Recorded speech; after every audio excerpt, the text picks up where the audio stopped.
दोस्तों इस चैनल पे फर्स्ट ईयर वाले स्टूडेंट्स को बहुत सारे सब्जेक्ट पढ़ाए जाते हैं जैसे कि Hindi, English, pol science, history etcetera. तो सिंपली आपको उन सब्जेक्ट्स की वीडियो देखने के लिए चैनल के आइकन पे क्लिक करना है एंड देन आपके सामने जब अगला इंटरफेस ओपन होगा तो आपको प्लेलिस्ट वाले ऑप्शन पे क्लिक करना है। तो प्लेलिस्ट वाले ऑप्शन पे क्लिक करने के बाद जब आपके सामने बहुत सारी प्लेलिस्ट ओपन होंगी तो आप यहाँ पे देख सकते हैं यही सारे आपकी सब्जेक्ट की सारे चैप्टर वाइज वीडियो मिल जाएंगी आपको यहाँ पे। तो आप एक एक करके वो सारे चैप्टर्स देख सकते हैं।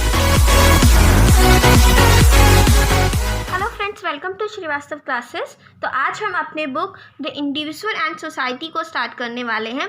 उसके अंदर हम अपने section first class and caste यानी जाति और वर्ग के फर्स्ट चैप्टर कास्ट लॉज यानी कि जाति के नियम, जो कि हमारे ज्योतिराव फूले जी द्वारा लिखा गया है, को स्टार्ट करने वाले हैं। आज हमारे फर्स्ट चैप्टर कास्ट लॉज की फर्स्ट वीडियो है। इसको हमने 2 पार्ट्स में डिवाइड किया है।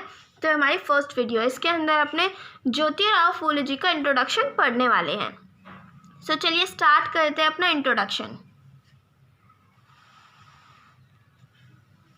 फर्स्ट पॉइंट है हमारा बोर्न इन 11 अप्रैल 1827 इन महाराष्ट्र, यानी कि ज्योतिराव फूले जी का जन्म 11 अप्रैल 1827 को महाराष्ट्र में हुआ था।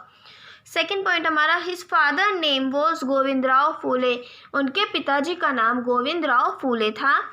नेक्स्ट पॉइंट हमारा his mother name was Sheman Phule, उनकी माता जी का नाम शेमन फूले था। नेक्स्ट पॉइंट हमारा फुल नेम यानी कि पूरा नाम, किसका पूरा नाम?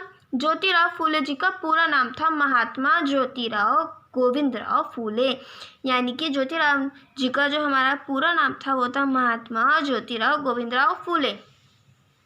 नेक्स्ट पॉइंट है हमारा इसका Jyotirao Phule was an Indian social activist, thinker, anti caste social reformer and writer from Maharashtra, यानी कि जो हमारे ज्योतिराव फूले जी थे वो एक भारतीय सामाजिक कार्यकर्ता थे, यानी कि समाज के लिए काम करने वाले एक कार्यकर्ता थे, समाज के लिए काम करते थे, एक थिंकर थे, सोशल थिंकर थे, यानी कि सामाजिक विचारक जो समाज की भलाई के लिए सोचते हैं वो, ठीक है।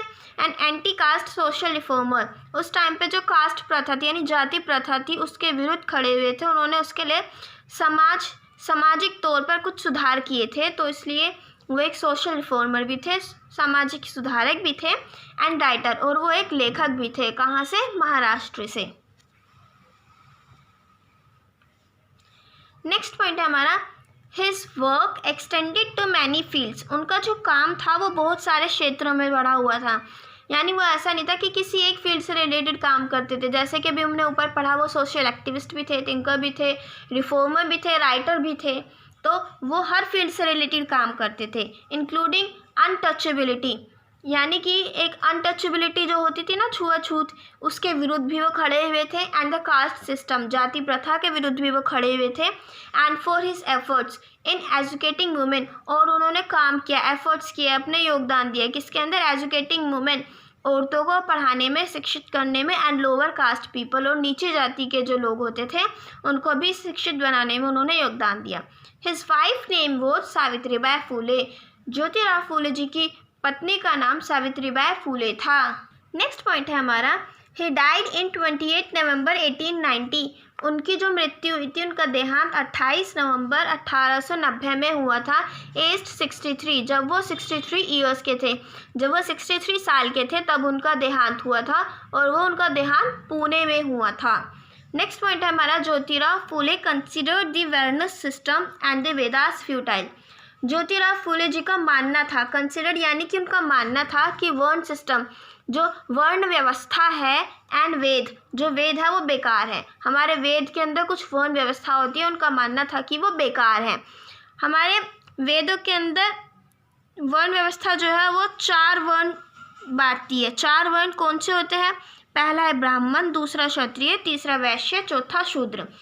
तो ये जो ब्राह्मण थे, जो ब्राह्मणों का जो वर्ण था वो अपने आप को बहुत ऊंचा मानता था, उनका मानना था कि ये जो शूद्र होते हैं ये उनकी गुलामी के लिए पैदा होते हैं।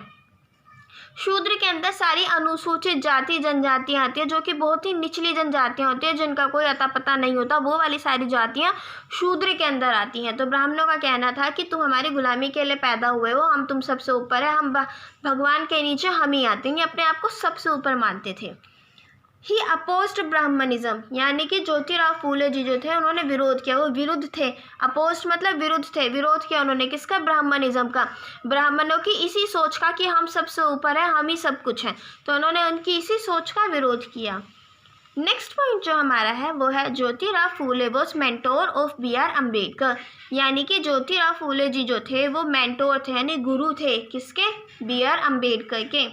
नेक्स्ट पॉइंट हमारा बोलते हैं Jyotirao Phule was first person, Jyotirao Phule जी जो थे वो पहले इंसान थे, पहले ऐसे आदमी थे हु कीप्स, जिन्होंने रखे, कीप्स मतलब रखे, देयर व्यूज़ अपने विचार किस पर? कास्ट सिस्टम पर, जाति प्रथा पर, एंड अपोज और उन्होंने विरोध किया द कास्ट सिस्टम, उस जाति प्रथा का। उस टाइम पे जो जाति प्रथा थी उन्होंने उसका विरोध किया और अपने उसके ऊपर विचार रखे। अब बुक स्लेवरी, एक किताब लिखी गई थी गुलामगिरी, जिसको इंग्लिश में स्लेवरी कहते हैं, ठीक है। अब book Gulamgiri was written by Jyotirao Phule, एक किताब थी जो कि ज्योतिराव फूले जी ने लिखी थी 1873 में, गुलामगिरी।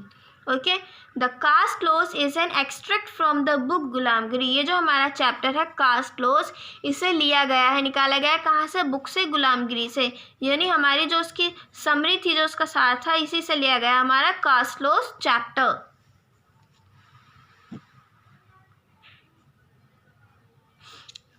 Jyotirao Phule essay on caste laws, Jyotirao Phule ji ने जो एसे लिखा था, यानी जो उनकी बुक थी गुलामगिरी, उसी को जो था उसी को एसे बोला गया है। गुलामगिरी ज्योतिराव फूले जी की जो वो बुक थी on caste laws is divided into 3 parts. Caste laws जो हमारा चैप्टर है इसके अंदर इसको 3 पार्ट्स में डिवाइड किया गया है, ठीक है। वो जो उन्होंने अपनी बुक लिखी थी कास्ट लॉज के ऊपर, उसको 3 पार्ट्स में डिवाइड किया गया है। फर्स्ट पार्ट है जो हमारा, फर्स्ट पार्ट डिस्क्राइब्स ब्राह्मणिज्म, यानी कि जो हमारा फर्स्ट पार्ट है वो बताता है ब्राह्मणिज्म के बारे में, ब्राह्मणों की उसी सोच के बारे में, एंड इट्स हिस्ट्री और इनके इतिहास के बारे में कि ब्राह्मणों का उदय कैसे हुआ, ब्राह्मण कैसे आए, ये 4 वर्ण जो थे ब्राह्मण सबसे ऊपर कैसे गए, इनका पूरा इतिहास बताते हैं ब्राह्मणों का। एंड जो हमारा सेकंड पार्ट है, सेकंड पार्ट डिस्क्राइब्स, ये हमें बताता है ब्राह्मणिज्म के बारे में एंड इट्स अनइमेजिनेबल पावर्स के बारे में। उस समय पे जो ब्राह्मणों को जो शक्तियाँ दी हुई थी, जो उनको एक अलग लेवल का तबगा माना गया था, तो उनको ना कुछ शक्तियाँ दी हुई थी कि जो ब्राह्मण ही कर सकते थे, ठीक है।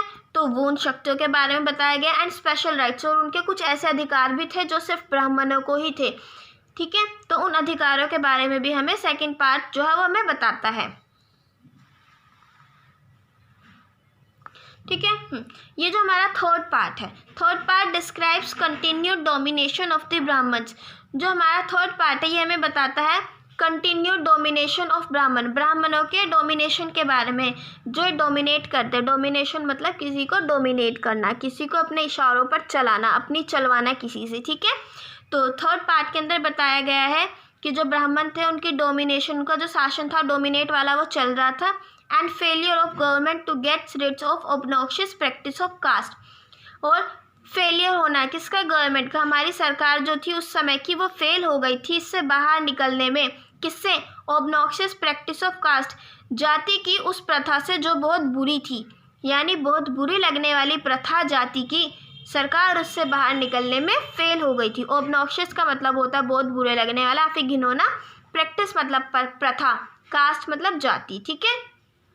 And it also suggest way of giving शूद्र देयर राइट्स, और हमारा जो थर्ड पार्ट था इसने हमें ये भी बताया, मतलब इस थर्ड पार्ट में हमें ये भी बताया गया है, इसने हमें सजेशन दिए हैं उन तरीक़ों के कि शूद्र को उनके अधिकार कैसे दिलाए जा सकते हैं। सो एक बार मैं आपको फिर से क्लियर कर देती हूँ कि ये जो हमारी कास्ट लॉ बुक है इसके अंदर 3 पार्ट्स डिवाइड किए गए हैं। फर्स्ट पार्ट जिसके अंदर हमें ब्राह्मणिज्म के बारे में बताया गया और उसके इनके इतिहास के बारे में बताया गया। सेकंड पार्ट जिसके अंदर ब्राह्मणिज्म और उनकी कुछ शक्तियों और उनके अधिकारों के बारे में बताया गया है।